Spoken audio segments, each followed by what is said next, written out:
안녕하십니까 시청자 여러분, 반갑습니다. 채널2 운동은 알면 약, 모르면 독이다 김사부입니다. 오늘은 척추관절 재활체육뿐만이 아니라 건강한 사람은 더욱더 건강하게 무병장수할 수 있는 바른 자세로 걷기 운동에 대해서 알아보도록 하겠습니다. 바른 자세로 걷기는 시선은 10cm에서 15cm 정도의 위를 주시를 하고, 호흡은 코로 깊이 들어 마시고 입으로 내뱉습니다. 그리고 허리와 가슴은 펴고 턱은 당기고 걷습니다. 그리고 헛기침을 가볍게 한번 아랫배에 살짝 힘이 들어가서 자연복대 자세가 됩니다. 손은 달걀 하나를 쥔 듯한 모양으로 둥글게 말아지고, 팔은 그냥 편안한 자세로 발꿈치를 세워서 흔들며, 흔들 때는 팔이 앞쪽보다는 뒤쪽으로 많이 가게끔 흔들면서 걸으시면 됩니다.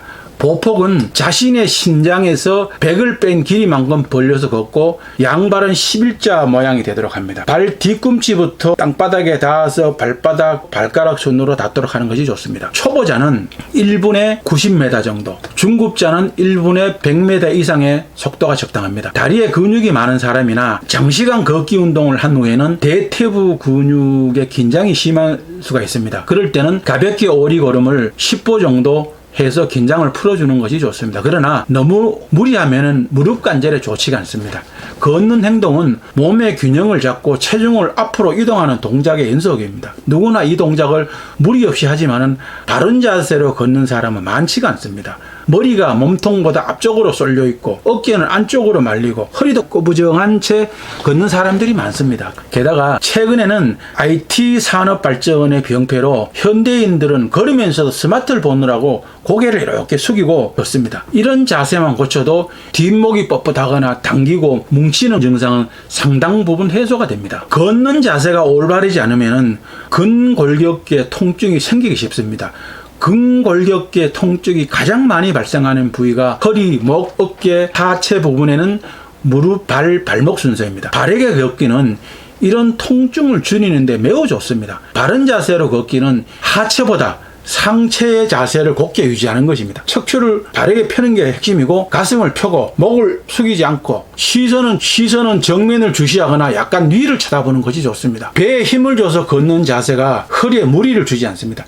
대부분은 자신이 허리를 펴고 걷는다고 생각을 하지만 실제로는 그렇지 않은 경우가 많습니다. 우리가 정형외과에서 편하게 바른 자세로 서서 엑스레이를 찍어보면 하나같이 꾸부정한 자세가 나옵니다. 어깨와 가슴을 펴는 행동은 평소 습관과 달라서 처음에는 불편하고 어색합니다. 조금 가다고 느낄 정도로 어깨와 가슴, 견갑골을 펴야 척추가 바르고 고르게 정렬이 됩니다. 일반인들의 걷는 행동을 살펴보면은 팔의 움직임이 거의 없습니다. 팔을 흔들면은 하체 위주의 걸음걸이에서 상체와 하체를 골고루 사용하는 걸음걸이가 됩니다. 주의할 점은 팔을 앞으로 흔드는 것보다는 뒤쪽으로 더 많이 흔드는 것에 신경을 쓸 필요가 있습니다. 팔을 뒤로 흔들면은 견갑골이 움직이고 주변 근육이 이완되면서 목, 어깨, 팔의 통증이 완화가 됩니다. 견갑골에는 목과 어깨의 많은 근육이 연관되어 있기 때문입니다. 다음으로 신경 쓸 부분은 하체입니다. 바른 걸음걸이란 발 뒤꿈치가 먼저 땅에 닿으면서 앞부분으로 지면을 차듯이 전진하는 동작입니다. 거기에서 중요한 다리 부위는 발목입니다. 터벅터벅 걸으면은 충격이 무릎이나 고관절, 허리로 전달되므로 발목을 충분히 들어서 걸어야 충격을 흡수할 수 있습니다. 나이가 들면은 신체 기능이 떨어지면서 걸음걸이가 변합니다. 가장 큰 특징은 보폭이 좁아들고 발 사이가 양옆으로 벌어집니다. 보폭이 줄어들면은 아장아장 걷게 되고, 발 사이가 벌어지면 어기적 그렇게 걷는 모양새가 됩니다. 체력 증진이나 심폐기능 향상을 위해 걸을 때는 보폭은 평상시보다 약간 넓게, 속도는 조금 빠른 속보가 바람직합니다. 일반인이 걷는 속도는 평균 초당 0.8m입니다. 걷는 속도는 평보, 속보, 경보로 구분을 하는데, 평보는 1시간에 한 4km 정도, 보폭은 60cm에서 70cm 정도, 속보는 1시간에 6km 정도, 보폭은 80cm에서 90cm 정도, 경보는 1시간에 8km, 보폭은 100cm에서 120cm 정도 걷는 것을 의미합니다. 너무 천천히 걷는 것은 무릎이 좋지 않습니다. 골반이 너무 흔들리지 않는 범위 내에서 보폭을 넓게 걷는 것이 좋습니다. 이 행동이 힘들다면 양손에 스틱을 잡고서라도 보폭을 넓혀서 걷는 것이 좋습니다. 발 사이 간격은 걸을 때 바지 안쪽이 살짝 살치는 정도가 좋습니다. 비포장도로나 흙길을 걷는 것이 충격도 작고 좋으나 도심의 일상에서는 흙길을 걷기란 쉽지가 않습니다. 충격을 흡수할 수 있는 기능성 운동화를 착용하는 것이 좋습니다. 그렇다고 특별한 신발이 아니라 일반적으로 신는 러닝화, 워킹화를 신어도 충분합니다. 워킹화는 걷기에 최적화됐고 부상을 방지하도록 고안된 기능성 신발입니다. 가벼운 신발은 피하는 게 좋습니다. 신발이 너무 가벼우면 밑창이 얇아서 땅에서 전해지는 충격을 발이 고스란히 받을 수밖에 없습니다. 조금 무거운 듯 하고 밑창이 두꺼워서 충격을 흡수하는 신발을 신어야 합니다. 에어맥스 운동화를 착용하는 것이 무난합니다.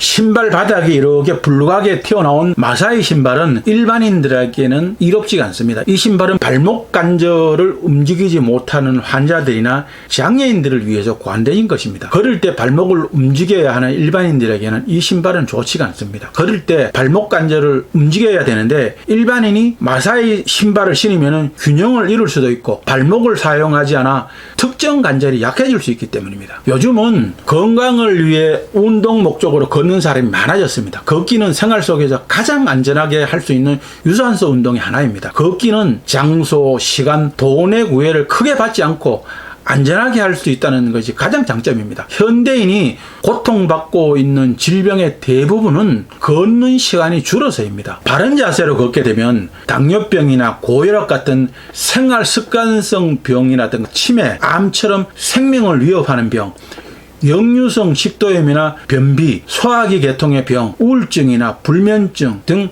심리적 문제로 인한 병을 예방 치료를 할 수가 있습니다. 걷기 운동의 주기는 처음에는 하루에 30분에서 60분 정도, 일주일에 3, 4일 정도가 적당합니다. 그러나 이 강도에 익숙해지면 걷는 속도와 주당 횟수를 늘립니다. 그러나 걷기는 단조로운 동작이라서 금방 실증이 납니다. 걷는 코스를 주기적으로 변경해서 걷거나 음악을 들으면서 걸으면 지루함을 줄일 수 있습니다. 그러나 귀에 이어폰을 사용하는 것은 자제하는 것이 좋습니다.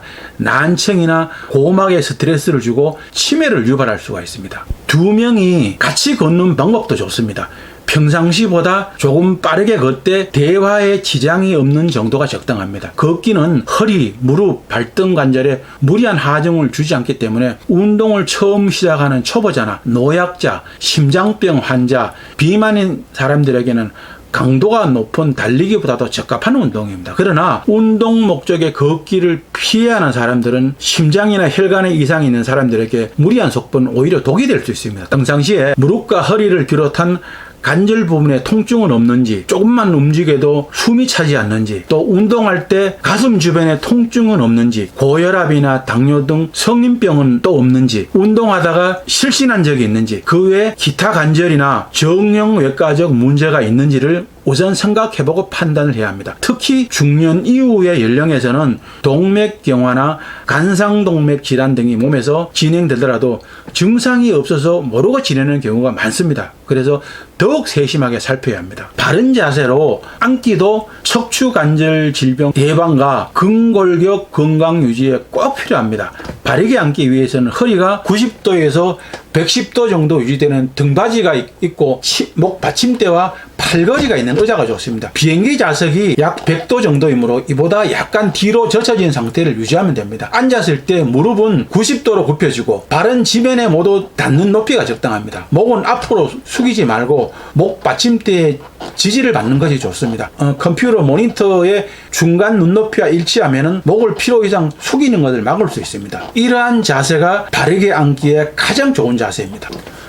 걷기 운동의 효과는 혈압이 내려가고 콜레스테롤 수치가 낮아지고 혈액의 점도가 떨어지고 심장마비에 걸릴 위험성이 50%가 낮아집니다. 일주일에 20시간 이상 걷는 사람은 피가 엉켜서 뇌졸중이 발생할 가능성이 40% 낮아집니다. 하루 30분 이상 빠르게 걸으면 칼로리가 소모되고 체내 지방도 연소되고 당뇨병을 예방할 수 있습니다. 약물 처방보다 거의 2배 이상의 효험이 있습니다. 걷기는 무릎 주변 근육을 강화시켜서 관절염 증상 치료에도 도움이 되고 빠르게 걷기는 기분 전환에도 도움이 됩니다. 주기적으로 걸으면은 나쁜 콜레스테롤 LDL이라고 Low Density Lipoprotein 그러니까 체내에서 쌓이지 않게 되고 좋은 콜레스테롤 HDL High Density Lipoprotein 이 HDL이 증가해서 심장마비, 골다공증, 고혈압, 당뇨병과 합병증의 위험이 줄고 관절염을 앓고 있는 환자도 꾸준하게 이 걷기 운동을 하면은 운동성이 증가합니다. 그와 함께 뼈를 강화를 시켜서 규칙적인 걷기 운동과 칼슘을 적당히 섭취한 여성은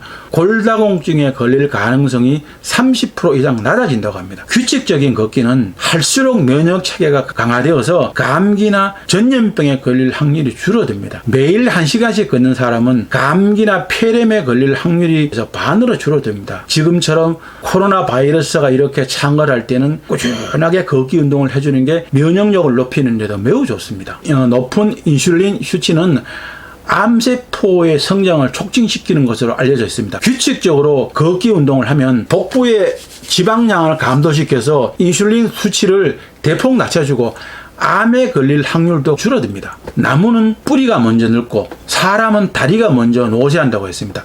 사람이 나이를 먹고 늙어가면은 뇌에서 다리로 보내는 명령이 정확하게 전달되지 않습니다. 그리고 전달 속도 또한 느려집니다. 다리가 튼튼하고 건강하면 무병장수할 수 있습니다. 다리와 무릎이 불편하고 움직임이 둔해지고 자유롭게 내 몸이 움직이지 못할 때 건강에 적신호가 온 것입니다. 그것은 내가 늙고 있다는 증거입니다. 장수한 사람들의 공통점은 하체 근육이 강하고 힘이 있다는 것입니다. 그리고 걸음걸이가 가볍고 바르게 걷습니다. 그래서 두 다리가 튼튼하면은 경락이 잘 통해서 뇌와 심장과 소화기 계통을 비롯해서 각 기관의 기와 혈을 잘 통하게 됩니다. 그래서 무병장수할 수 있는 것입니다. 인간의 두 다리는 교통수단입니다. 사람이 걷는 모습을 보면은 건강 상태를 알 수도 있습니다. 새는 망치로 두드릴수록 더 강해집니다. 인간의 다리도 걷기 운동을 통해서 강하게 만들면은 더욱더 튼튼해지고 건강에 최고입니다. 걷기 운동을 열심히 하면 다리가 피곤해서 밤에 숙면을 취할 수도 있고 혈액순환에도 도움을 주어서 건강할 수가 있습니다. 하루에 1만 보는 성인 남자의 걸음걸이로 약 한 7km 정도가 됩니다. 중국의 그 의서에는 하루에 10,000보를 걸으면 무병장수를 하고 하루에 30,000보를 걸으면 신선이 된다는 말이 있습니다. 건강에 좋은 걷기 운동도 바른 자세를 걸어야 하고 걷기에 최적화된 기능성 운동화를 신고 걸어야 효과가 있습니다. 오늘도 저희 방송이 여러분들에게 도움이 되었습니까? 시청자 여러분들에게 도움이 되기를 바라면서 열심히 준비해 보았습니다. 여러분들에게 많은 도움이 되었으면 좋겠습니다. 오늘도 시청자 여러분 좋아요, 구독하기 꾹 눌러주는 거 잊지 마십시오. 많은 시청과 구독 바랍니다. 여러분들의 많은 관심과 구독, 좋아요가 저에게는 큰 힘과 보람이 됩니다. 다음 시간까지 시청자 여러분들 모두 건강하시기 바랍니다. 운동은 알면 약, 모르면 독이다의 김사부였습니다. 감사합니다. 안녕히 계십시오.